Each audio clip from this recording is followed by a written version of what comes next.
to the Kent Lapp Podcast. This needs to be aired a little bit, and probably now's as good a time as any, but you're right in that a lot of people do feel like sexual sin is like the worst sin.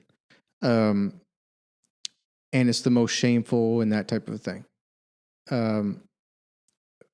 However, that may be a self-inflicted point of view. And one of the things that we need to think about is there's the animal self and the diabolical self.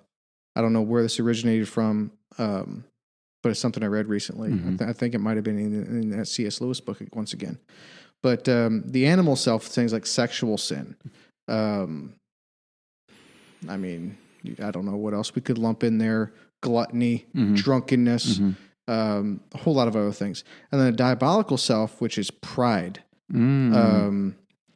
greed, like the sins of the heart. And that's the other category we could put it into, is like the sins of the flesh and the sins of the heart. And I've heard it put in those categories too, which I think is maybe even more helpful. The sins of the flesh are not worse than the sins of the heart. The sins of the heart are worse than the sins of the flesh. And so a self-righteous, I think he says pig, who goes to church every Sunday,